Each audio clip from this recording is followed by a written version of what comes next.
আসসালামু আলাইকুম ভিউয়ার্স, সবাই কেমন আছেন? চলে আসলাম আমার রান্নাঘরে। সন্ধ্যাবেলায় নাস্তা তৈরি করব, এই জন্য নিয়ে নিয়েছি আমি একটু চালের গুঁড়া, আতপ চালের গুঁড়া। এখন নিয়ে নিলাম এর মধ্যে অল্প পরিমাণে একটু ময়দা, আর নিয়ে নিব হচ্ছে একটু স্বাদ মতো লবণ। এই যে নিয়ে নিলাম স্বাদ মতো একটু লবণ, নিব একটু হালকা চিনি,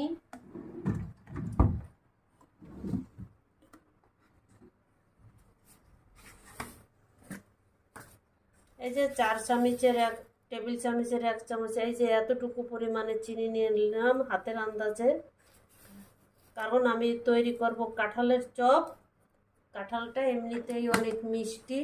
এখন এটাকে দিয়ে আমি একটা ব্যাটার তৈরি করে নিব। এটাকে আমি সব মিশিয়ে নিলাম। এখন এটা পানি দিয়ে আমি একটু ঘন একটা ব্যাটার তৈরি করে নিব এভাবে। এখন এর সঙ্গে দিয়ে দিব আর একটু প্যাকেট গুঁড়া দুধ, দিলে অন্যরকম একটা সেন্ট আসবে।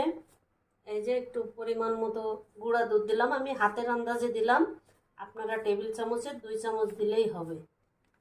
এই যে এবার গুঁড়ো দুধ দিয়ে আর একটু পানি দিয়ে একটা বাটার তৈরি করে নিব।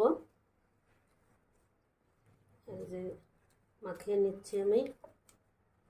কাঁঠালের চপ বানাইতে অবশ্যই আমার কাঁঠাল লাগবে। এই যে আমি কাঁঠালটাকে নিয়ে নিয়েছি, কোয়া তুলে আমি এইভাবে 2 টুকরা করে একটু পাতলা করে স্লাইস করে নিব, তাহলে এটা খেতে ক্রিস্পি হবে। এই যে আমি কাঁঠালটা কোষের মাঝখান থেকে এইভাবে ময়লাটা বের করে 2 টুকরা করে নিলাম।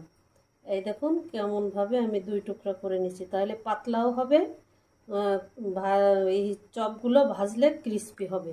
আমি এই দেখুন আর একটা দেখাই দিচ্ছি। এই যে এরকম করে আমি 2 টুকরা করে নিচ্ছি, এর ভিতরে ময়লা বিচি সব ফেলে দিচ্ছি।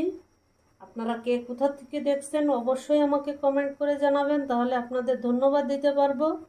আমার ভিডিও যদি আপনাদের ভালো লাগে তাহলে আমার চ্যানেলটাকে সাবস্ক্রাইব করে দিবেন, আমার পেজটাকে লাইক ফলো দিয়ে অবশ্যই সাপোর্ট করবেন। এই দেখুন আমি প্রতিটা কোষ এইভাবে 2 টুকরা করে নিচ্ছি।